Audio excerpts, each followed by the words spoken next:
Boa noite a todos. É uma grata satisfação aqui estarmos mais uma vez, para que possamos dar continuidade aos trabalhos de transmissão de palestras públicas do Centro Espírita Paz do Senhor. Meu nome é Getro, sou tarefeiro do Centro Espírita Paz do Senhor e nos coube a responsabilidade na noite de hoje de fazermos a exposição doutrinária embasada em duas das questões do Livro dos Espíritos. Inicialmente, nós gostaríamos de convidar a todos, como de praxe em toda a abertura de trabalho da Casa Espírita, a nos unirmos a Deus, a nos unirmos ao Mestre Jesus, a nos unirmos à mentoria espiritual das Casas Espíritas e a unirmos-nos, nós que estamos aqui, afastados fisicamente, mas que por esta onda de pensamento poderemos estar em conjunto.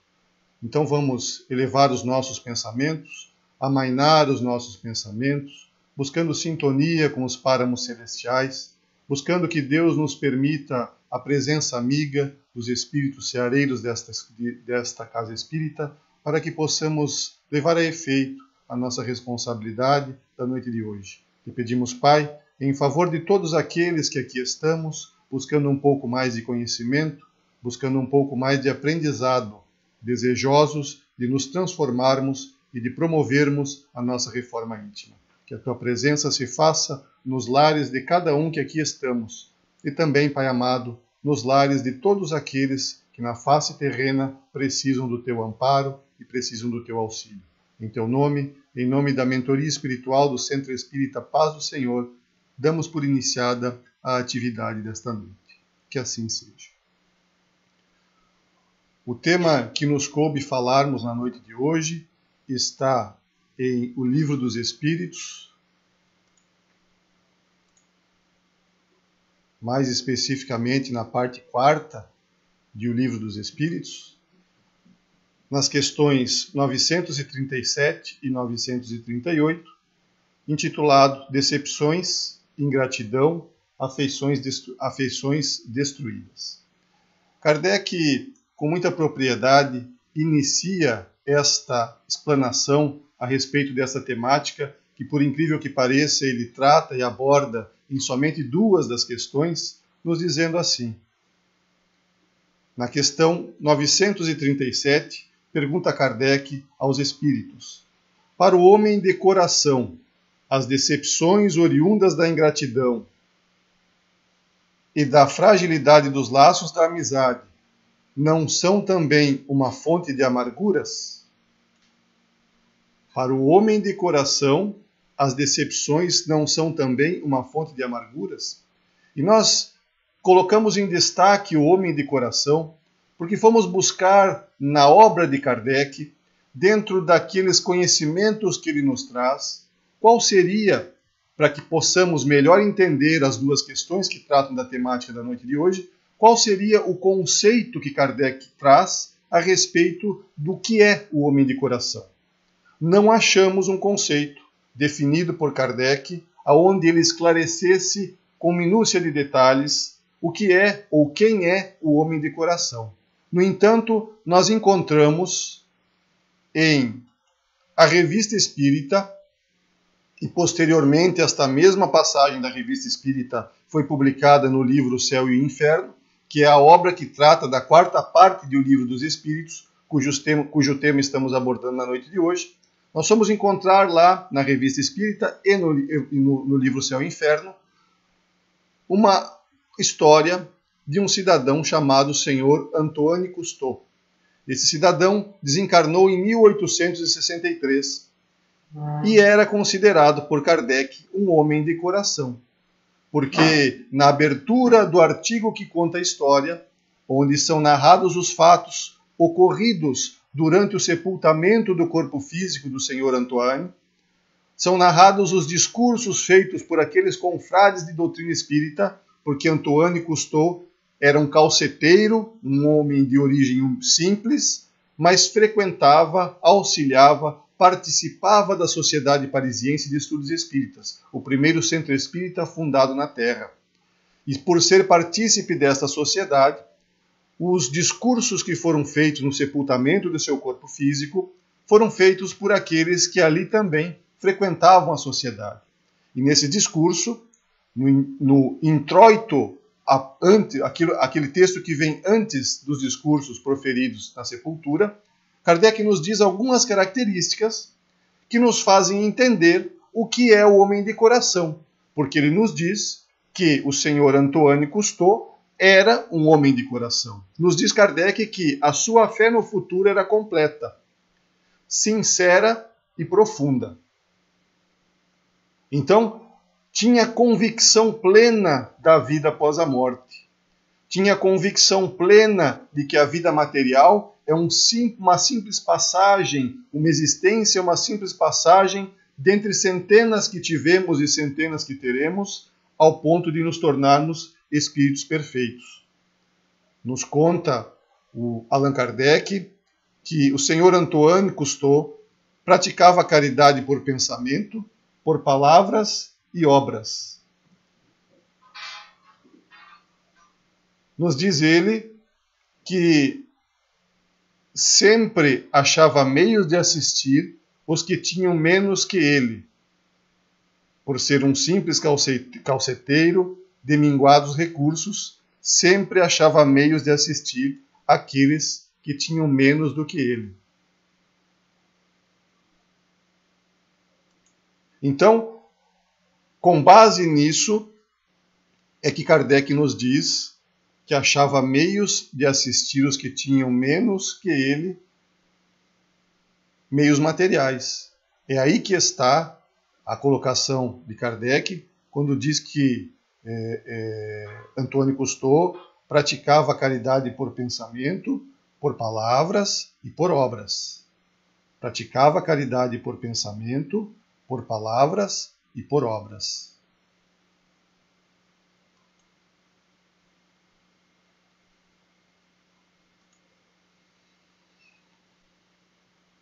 Avançando um pouco,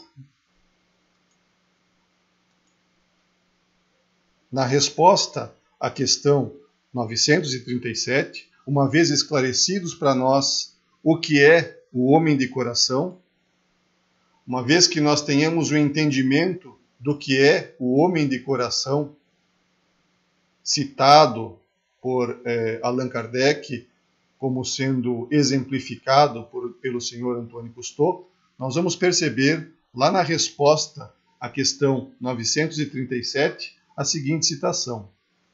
Fizemos aqui alguns recortes a esta resposta, buscando tirar a síntese, ainda que correndo o risco de cometermos algum absurdo, mas buscamos recortar alguns trechos da resposta, obviamente sem a intenção de dificultar o entendimento, muito pelo contrário, e sugerindo aos companheiros que nos ouvem que busquem no livro, que busquem na obra o entendimento e a leitura das duas questões. Então, na resposta da questão 937, os Espíritos dizem assim ao senhor Allan Kardec: deveis lastimar os ingratos e os infiéis.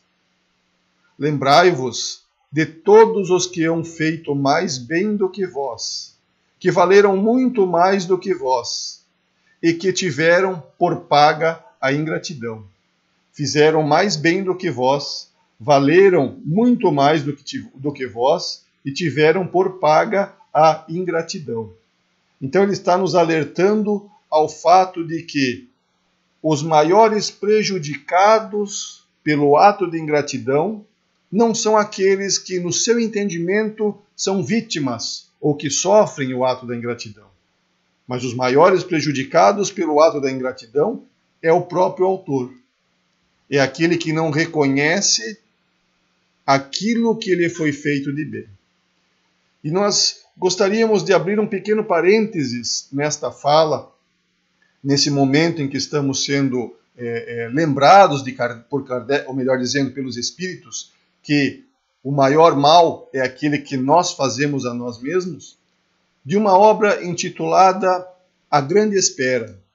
Esta obra, escrita pela mediunidade abençoada de Corina Novellino, uma médium praticamente desconhecida do movimento espírita, uma senhora simples e humilde, que foi contemporânea de Chico Xavier, aliás, trocava correspondências com Chico Xavier, e que serviu de medianeira para que o espírito Eurípides Barçanufo pudesse, através dela, fazer a narrativa de um momento que passa quase que despercebido ou que poucas informações temos a respeito da passagem do Cristo. Na obra A Grande Espera, ela nos narra a adolescência do Cristo e o encontro que ele teve com a comunidade essênia. Mas nós queríamos, neste momento, dar um destaque não ao Cristo, sem querer desprezar de forma alguma, mas um destaque especial à figura de Marcos.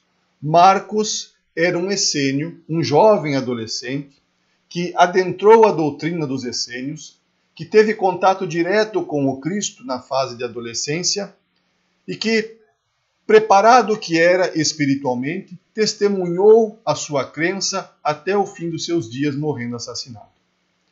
Nós percebemos na figura de Marcos exatamente não só a descritiva do homem de coração trazido por Allan Kardec, mas também a certeza que ele tinha da vida futura, a certeza e a confiança nas informações do Cristo e a falta de importância dada à gratidão daqueles que por ele eram atendidos. Vemos na obra uma série de passagens em que a ingratidão bailava, porque aqueles que eram acolhidos pelos essênios, muitos deles saíam dali falando mal daqueles que os haviam feito bem, mas isto não lhes servia de desanimador. Muito pelo contrário, lhes trazia mais força e lhes permitia o prosseguir na caminhada. Então, quando nesta fala os Espíritos vêm nos dizer que deveis lastimar os ingratos e os infiéis, e quando nós nos sentimos melindrados por esse tipo de atitude, é porque ainda não nos tornamos efetivamente o homem de coração, trazido ali por Allan Kardec e exemplificado na citação que fizemos anteriormente pela figura de Marcos, e poderíamos também aqui dizer, levando as devidas proporções ao trabalho de Paulo, ao trabalho de Pedro, ao trabalho daqueles cristãos primitivos trazidos por Emmanuel nos seus romances, iniciado lá com o livro há 2000 anos. Então nós vamos perceber que estes espíritos alimentam-se do bem que fazem. É o que dizem os espíritos na continuação da resposta. Seja o bem que houverdes feito a vossa recompensa na terra. Alimentar-se do bem que fez, para os espíritos que têm um nível e uma estatura evolutiva um pouquinho acima da nossa, já é o suficiente. Então não desejam, não buscam e às vezes até refutam os agradecimentos. Chico Xavier teve várias oportunidades em que as pessoas que eram atendidas por ele, que saíam dali libertadas dos seus sofrimentos, que saíam dali sentindo-se bem, que saíam dali sentindo-se acolhidas, consoladas, reconfortadas, refeitas das dificuldades que enfrentavam, desejavam de alguma forma agradecer ao Chico, desejavam recompensá-lo de alguma forma pelo bem que haviam recebido. E quando esta recompensa, quando este desejo sincero, nutrido por aquelas criaturas, chegava ao Chico, ele sempre dizia: volta para o teu lar e faz o bem na tua cercania. Auxilia materialmente aqueles que te cercam. Recompensa o que recebeste de Deus fazendo bem ao próximo. Ou seja, o Chico não precisava de nada. Então nós vemos que os espíritos que têm um certo nível evolutivo, que já têm uma certa maturidade afetiva, como nos explica Joana de Ângeles, conseguem com muita naturalidade conviver com a ingratidão.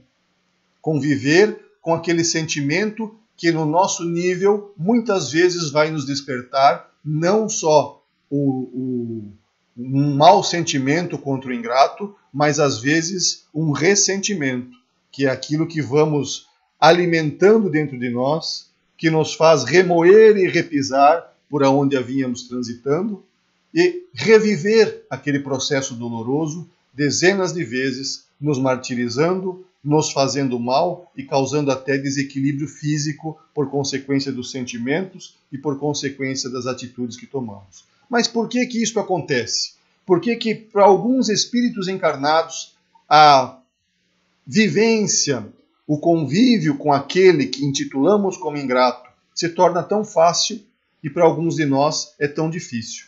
Nós temos aqui um pequeno gráfico, um pequeno mapa mental bastante simplificado, não temos a pretensão alguma de fechar a questão, mas simplesmente de nos trazer um olhar diferente, de uma forma um pouco didática, para fora desta existência, nos enxergando como espíritos imortais e indestrutíveis que somos. Nós vamos perceber que aqui nesta linha verde representamos a vida. É como se fosse a linha do tempo que demonstra a nossa vida. Aqui no começo, nós temos o momento em que fomos criados, na simplicidade e na ignorância. Então é a origem do espírito, criado simples e ignorante.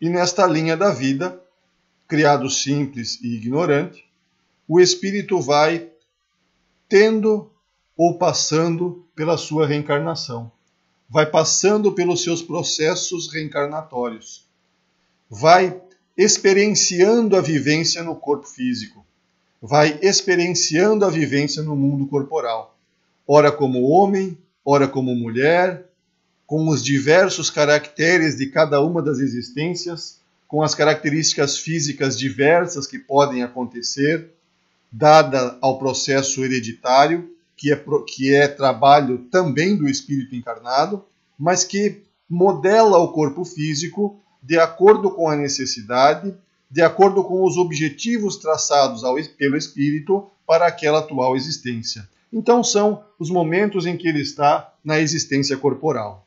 Caminhando um pouco mais adiante, vai passando por diversas e diversas experiências, trocando as polaridades sexuais dentro de uma normalidade, dentro de um comportamento psicológico perfeitamente em concordância com a polaridade do corpo físico, e vai experienciando, crescendo, passando por dificuldades. Momentos existem em que este espírito está entre uma reencarnação e outra. É aquele momento que nós entendemos como sendo a erraticidade, que pode durar pouco tempo ou também pode durar um pouco mais de tempo, dependendo da necessidade, dependendo do contexto em que está inserido este espírito. Este espírito, quando encarnado, ele passa no corpo físico por diversas fases cronológicas. Então passa pela infância, aqui falamos não só do corpo físico, mas do amadurecimento psicológico da criatura, passa pela infância, passa pela adolescência, passa pela idade adulta e passa pela velhice. Da mesma forma, este espírito imortal, que em determinados momentos da sua vida tem uma existência corpórea, que viaja do momento em que foi criado na simplicidade e na ignorância, com destino único à perfeição, ainda que seja a perfeição relativa, este espírito imortal e indestrutível também passa por estas fases. Então existem reencarnados na Terra espíritos que estamos na infância espiritual, existem espíritos que estamos na adolescência espiritual, e existem espíritos que estamos já na fase adulta espiritual, levando em conta que nos estamos embasando para este gráfico que aí está, nas explicações trazidas por Joana de Ângeles, espírito, que se manifesta através da mediunidade abençoada de Divaldo Pereira Franco, mais em específico nas obras da série psicológica, onde ela nos traz o crescimento e o processo de maturidade afetiva, psicologicamente falando, porque passamos todos nós. E, por fim, a idade ou a maturidade espiritual. Então nós vamos perceber que, apesar de estar cronologicamente, biologicamente na fase adulta, é possível que o espírito adulto no corpo físico seja ainda infantil na fase espiritual. Seja ainda um espírito imaturo, um espírito que se melindra, um espírito com uma grande carência afetiva, o que vai fazer com que as dificuldades enfrentadas, o que vai fazer com que as questões íntimas, os enfrentamentos que ele passa, ou que ele atravessa, sejam completamente entendidos de uma forma completamente diferente do que aquele espírito que já tem um amadurecimento psicológico um pouquinho adiante e que já está na adolescência espiritual, ou que já está na idade adulta espiritual, ou que já está na maturidade espiritual. Quanto menos desenvolvidos afetivamente nós somos, mais carentes nós somos e, por conta disso, mais dificuldade nós temos nos enfrentamentos das nossas emoções. Por isso, a diferença com que aqueles espíritos que citamos há pouco, lá do Velho Testamento, aqueles cristãos primitivos que são trazidos por Emmanuel nas obras dos romances que ele escreveu, têm uma postura emocional bastante diferente da postura emocional que nós temos, por exemplo, quando estamos aqui enfrentando as nossas coisinhas do dia a dia. Porque ainda não temos desenvolvido em nós as nossas competências. Kardec nos fala, no comentário à questão 938, olha que extraordinária essa colocação de Kardec, este comentário de Kardec na questão 938 do Livro dos Espíritos. A natureza deu ao homem a necessidade de amar e de ser amado. Um dos maiores gozos que lhes são concedidos na terra é o de encontrar corações que com o seu simpatizem. Dá-lhe ela, assim, as primícias da felicidade que o aguarda no mundo dos espíritos perfeitos, onde tudo é amor e benignidade. Desse gozo está excluído o egoísta. Então, nós temos por natureza necessidade de amar e de sermos amados. Temos por natureza necessidade de amar e de sermos amados.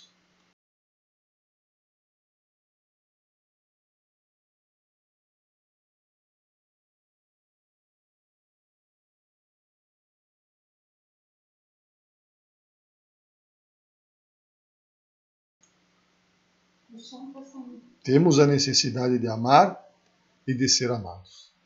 Isso é extraordinário, porque nesses momentos de isolamento físico em que nos encontramos, nesses momentos em que, por condições físicas, biológicas, as autoridades humanas nos solicitam o isolamento social, nós conseguimos perceber o quanto necessitamos uns dos outros.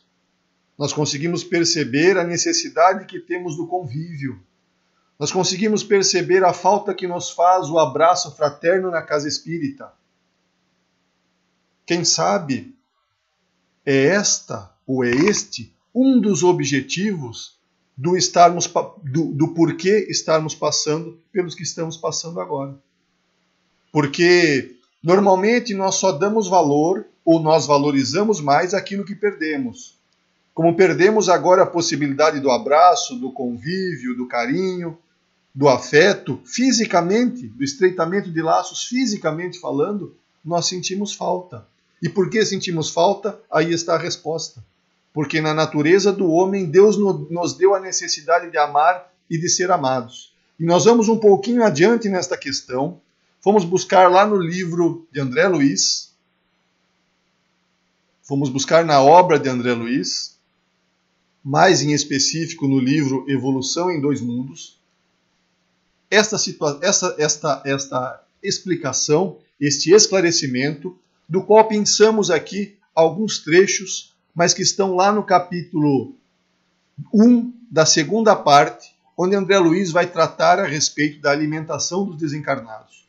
Lembrando que André Luiz é aquele espírito que escreveu o livro Nosso Lar, através da mediunidade abençoada de Francisco Cândido Xavier, e que nesse caso teve a participação de Valdo Vieira também, mas que nos trouxe as informações primeiras ali de como se dá a vida no mundo espiritual, inclusive sendo este o título da sua série, A Vida no Mundo Espiritual.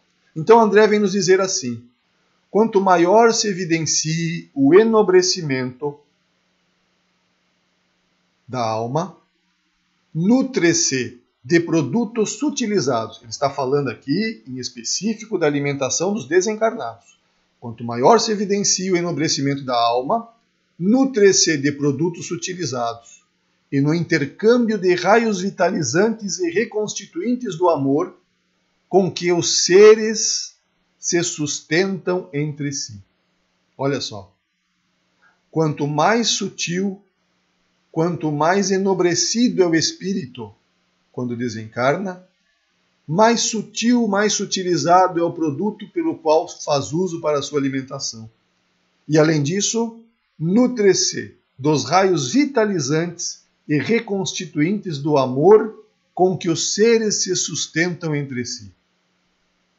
Essa alimentação psíquica, trocada entre aqueles que se amam, é muito mais importante que o nutricionista do mundo possa imaginar. Então nós vamos perceber aqui, tanto na fala de Kardec, aqui no comentário, a questão 938, quando nos diz que a natureza do homem que o homem traz em sua natureza a necessidade de amar e de ser amado. E vamos perceber nesta fala de André Luiz, quando nos diz que nós nos nutrimos, que nós nos sustentamos pelos raios vitalizantes e reconstituintes do amor, que o amor não é simplesmente uma emoção, que o amor não é simplesmente um sentimento, mas muito mais do que isto, ele é efetivamente um alimento. Nós nos alimentamos de amor. Por conta disso, precisamos desse contato, precisamos desse convívio físico. Estamos aqui convivendo, estudando, levando as nossas atividades através das ondas da internet, numa situação momentânea necessária, importante, mas momentânea, porque uma hora retornaremos.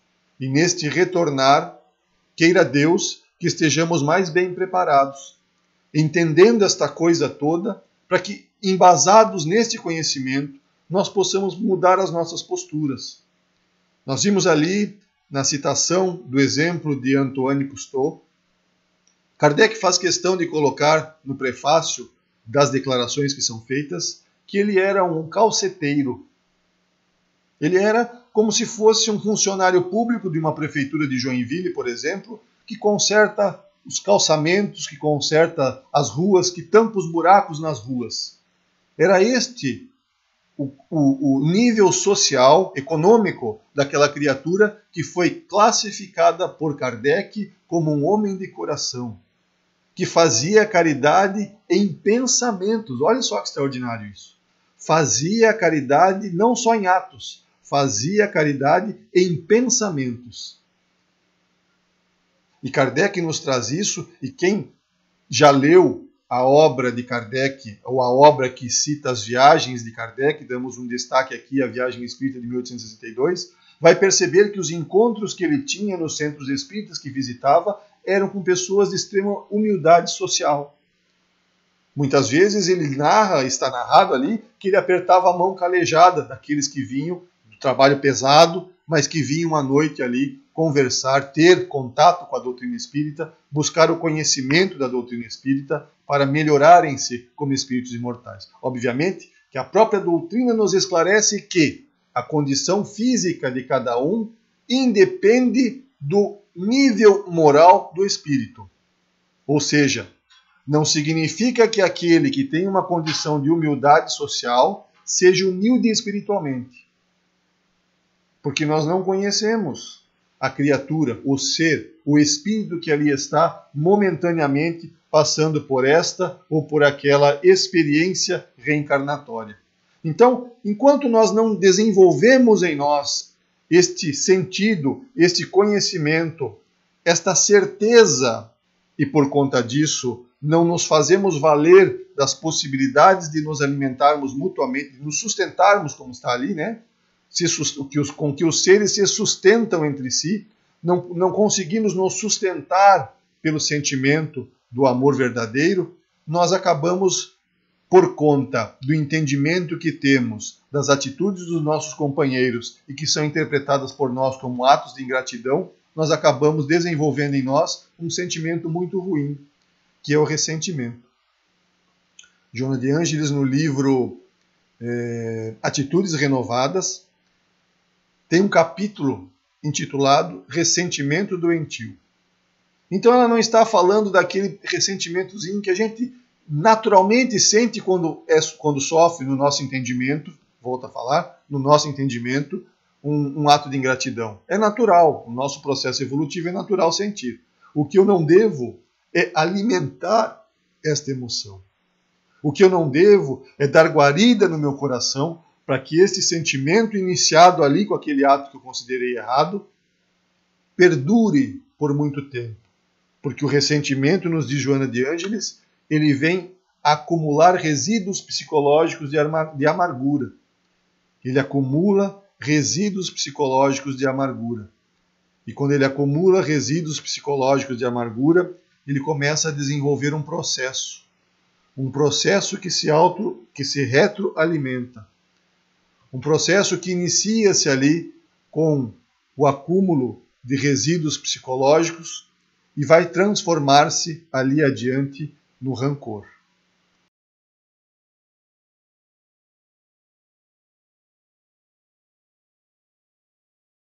Vai transformar-se ali adiante no resíduo psicológico. Esses resíduos psicológicos vão se transformar em rancor. E o processo continua na fala de Joana de Ângeles, quando ela nos diz que este rancor, que estes resíduos psicológicos acumulados, fazem com que a criatura se apresente sempre com mau humor, com indisposição, com constante temperamento rebelde. E muitas vezes nós estamos passando por situações desse tipo, muitas vezes nós estamos passando por situações de rebeldia, muitas vezes estamos mal-humorados e não sabemos por quê. São aqueles sentimentos que nutrimos no nosso coração, são aqueles sentimentos que dificultam a nossa caminhada, são aqueles sentimentos que são retroalimentados por nós, como é o caso do ressentimento e do rancor, e que fazem com que o processo de enfrentamento das situações do dia a dia se torne mais penoso, se torne mais difícil. Porque qual a disponibilidade ou a facilidade que tem alguém de lidar com as coisas do dia a dia, mal-humorado, indisposto ou rebelde sempre, né? Nós estamos aí passando por uma situação que nos exige disciplina. É fácil seguirmos as regras? Não é fácil, porque não estamos acostumados a seguir regras. Não estamos acostumados à disciplina. E olha o que o Emmanuel disse para o Chico. Os 3 conselhos. Disciplina, disciplina e disciplina. Será que o Chico não tinha disciplina? Tinha. Porque se ele não tivesse e não fosse disciplinado, o Emmanuel não teria permanecido com ele até o fim dos dias em que aqui ele esteve reencarnado. Disciplinadamente. Ouvimos na fala de Divaldo Pereira Franco, em uma entrevista que ele deu ali em Curitiba, ao presidente e ex-presidente da Federação Espírita do Paraná, em que ele disse que a sua disciplina é tamanha que, viajando pelas centenas de países que já viajou, dezenas de países que já visitou, milhares de palestras e conferências que já fez, nunca se deu ao luxo de visitar um ponto turístico. Disciplina, compromisso com a doutrina, compromisso com a tarefa a que se comprometeu antes de aqui vir. Tarefa que se comprometeu desde o momento em que fez o seu planejamento reencarnatório e que cumpre à risca, disciplinadamente. Exemplo de espíritos que já têm um certo nível evolutivo, que contrariam-se, porque não queiramos nós acreditar que tudo que é feito pelo espírito disciplinado é feito de boa vontade e com alegria. Muito pelo contrário. Em grande parte das vezes, o espírito que está desenvolvendo o processo, que está no processo de desenvolvimento da disciplina, precisa, e esse processo exige isto, precisa disciplinar-se, contrariando a sua vontade. Fazendo aquilo não que ele desejava, fazendo aquilo não que ele gosta, mas fazendo aquilo que no seu entendimento, no nível de entendimento que já desenvolveu, é aquilo que é necessário. Para o bem do próximo ou para o próprio.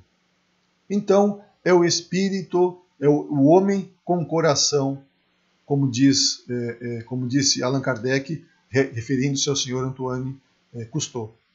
Veja que ele fala que ele não tinha nada, era um homem de condições social muito baixa. Fala, inclusive, na narrativa, num depoimento que dá após desencarnado, no túmulo mesmo, ele está lá no livro O Céu e o Inferno, na segunda parte, onde Kardec toma depoimentos, ele foi evocado ao túmulo, manifestou-se através de um médium que ali estava e pediu aos amigos que ali estavam que ajudassem a esposa e pediu a ela que tivesse paciência e resignação para os enfrentamentos que teria, inclusive questões materiais, porque tratava-se de uma família de extrema penúria material.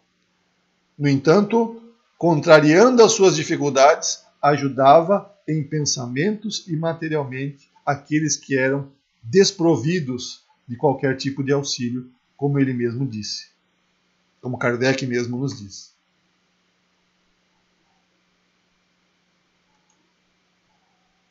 E por fim, fechando aqui o ciclo, nós vamos ver que este mau humor constante, a indisposição e o temperamento rebelde acaba por gerar suspeitas infundadas. Porque o rancoroso e o ressentido é aquele que julga os atos do próximo. É aquele que, envolto pelas questões egóicas, pelo egoísmo e pelo orgulho, ao invés de analisar as suas atitudes, de meditar a respeito daquilo que faz, julga os atos do próximo, por conta deste verdadeiro conflito ou situação conflitiva, como nos diz Joana de Ângeles, em que se coloca. Então, acumulando esses resíduos de amargura, transformando esses resíduos acumulados em rancor, vivendo mal-humorado, indisposto e com constante temperamento rebelde, qualquer coisa que lhe façam no seu entendimento é algo contra si. E aí, levantando essas suspeitas infundadas na fala de Joana de Ângeles, ele alimenta o ressentimento novamente. Então nós vemos que é um ciclo que não se abre. É um ciclo contínuo. Ressentimento, amargura, rancor, indisposições, suspeitas infundadas, ressentimento e por aí vai. E a criatura, embotada na sua razão, embotada no seu raciocínio, pelos sentimentos que alimenta e pela postura pessoal que adota, dificilmente consegue sair sozinha dessa situação.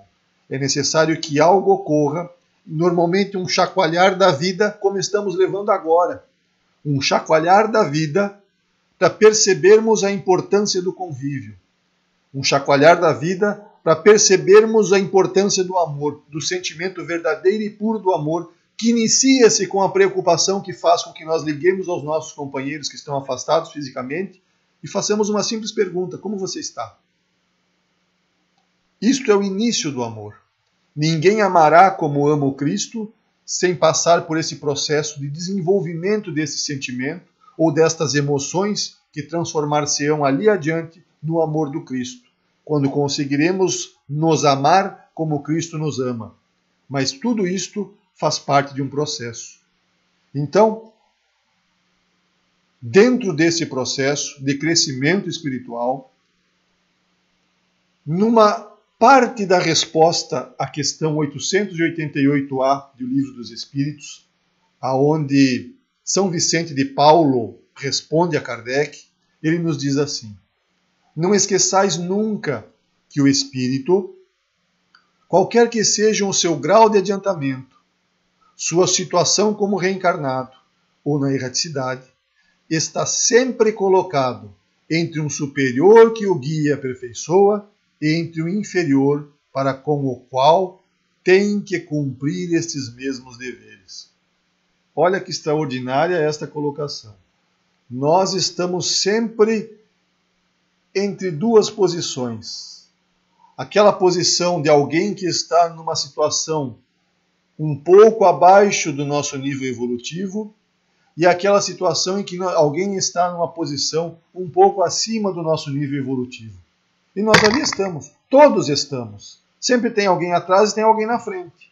Nesta fila da caravana evolutiva da qual fazemos parte, sempre terá alguém atrás e alguém na frente. E olha que a observação de São Vicente é muito clara, porque ele diz assim, reencarnado ou na erraticidade, independente do plano existencial que eu esteja, ou na vida física, no mundo corporal, ou na vida espírita, no mundo espiritual, eu estarei sempre na postura de receber, porque sempre haverá alguém disposto a me auxiliar desde que eu queira, e em contrapartida, na postura de auxiliar, porque sempre haverá alguém necessitado do meu auxílio.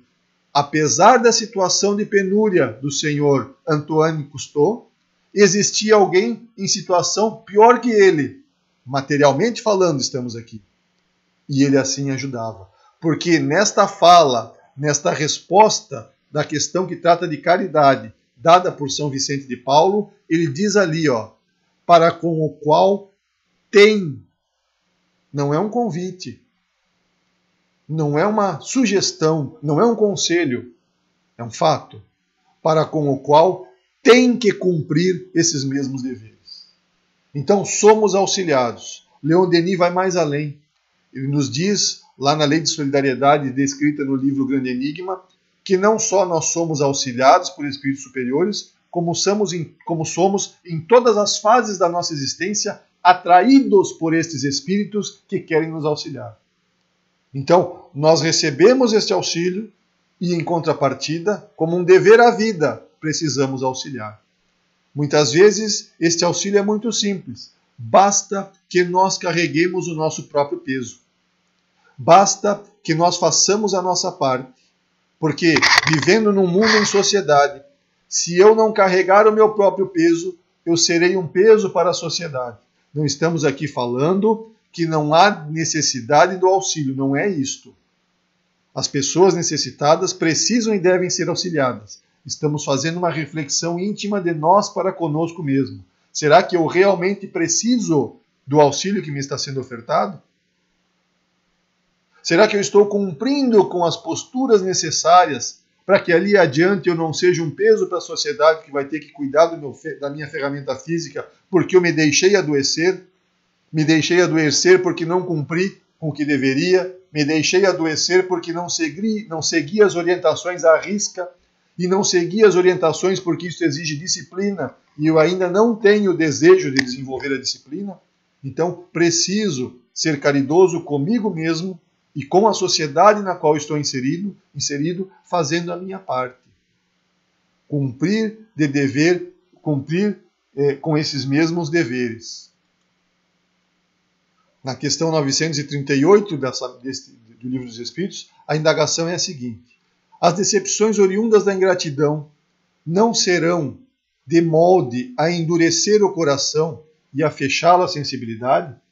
Será que aquele que sofre a ingratidão não tem a tendência a retrair-se e a não desenvolver mais as atitudes de afeto, de busca e de prática do bem? É óbvio, isto é natural. Mas por que é natural? Porque ainda não somos o homem de coração. Se fôssemos o homem de coração, citado por Kardec na questão anterior, nós não teríamos esse tipo de pensamento. Nós faríamos o bem sem olhar a quem e sem desejar paga. Citamos aqui não só o exemplo do senhor Antoine Cousteau, mas também Marcos, no livro A Grande Espera, Paulo, Pedro, Abigail, Estevão, lá do livro Paulo e Estevão, e aqueles personagens, outros tantos dos cristãos primitivos, que nós podemos perceber em quem havia, que eram realmente homens de coração. Portanto, esta questão de endurecer o coração é característica nossa. Nós, espíritos ainda em nível evolutivo. Nós que estamos no começo da nossa caminhada, naquele trechinho verde ali, naquela passagem que nós vimos, daquela linha verde que significava a nossa momento em que fomos criados e simbolizava a vida infinita. No sentido de que tivemos um começo, mas não teremos fim. Fora um erro, nos dizem os Espíritos na resposta à questão. Porquanto o homem de coração, olha só, como dizes, se sente sempre feliz pelo bem que faz. Alimenta-se do amor de Deus absorvido na prática do bem. Sabe que se esse bem for esquecido nesta vida, será lembrado em outra, e que o ingrato se envergonhará e terá remorsos da sua ingratidão.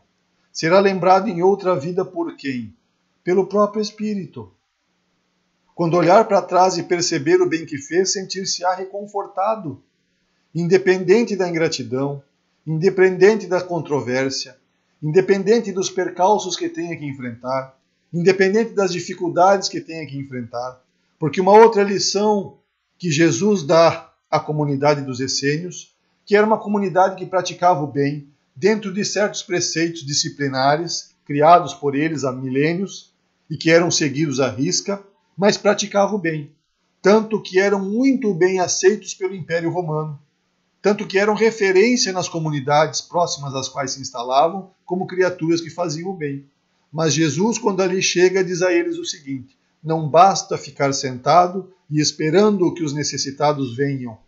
Vocês têm que sair da sua comunidade e buscar esses necessitados. A ajuda ativa é esta que foi aconselhada pelo Cristo aos espíritos que ali estavam naquela missão, por assim dizer, de trazer uma preparação ao povo sobre as verdades que viriam logo em seguida, contemporâneas aos essênios, trazidas por Jesus. Então, aquela história ou aquele entendimento que alguns têm de que Jesus aprendeu com os essênios é o inverso. Jesus ali esteve, narrado na obra Grande Espera, e trouxe ensinamentos e aconselhamentos àquele povo bem intencionado, mas mal direcionado na sua forma de agir e de interpretar a verdade divina. Que possamos nós, imbuídos de boas intenções, que possamos nós, a pouco e pouco, para e passo, transformarmos-nos nos homens de coração citados por Kardec nas perguntas, nos comentários e nos livros citados há pouco. Nos valemos para esta conversa da noite de hoje das obras que aqui estão, desta bibliografia, que fica aqui gravada para aqueles que buscarem, desejarem, tiverem interesse posteriormente de consultar e ler na fonte, porque nós que aqui estamos simplesmente transmitindo um material estudado, pesquisado nas obras confiáveis, e aqui estamos explanando o que a doutrina não nos traz, porque de nosso não temos nada para doar, a não ser a boa vontade de estudar e de falar a respeito da doutrina espírita. Queremos agradecer muito a atenção de todos que aqui tiveram, queremos agradecer aos envios de bons pensamentos que sentimos durante a nossa fala e convidá-los para encerrarmos esta atividade, mais uma vez, com o uso, nos valendo da ferramenta extraordinária e que deve ser utilizada todos os dias, para que possamos ser auxiliados nessa nossa caminhada na conquista do homem de coração, que é a prece. Então vamos mais uma vez elevar os nossos pensamentos ao alto, agradecidos a Deus, agradecidos aos amigos espirituais que não nos largam, agradecidos aos nossos anjos de guarda que nos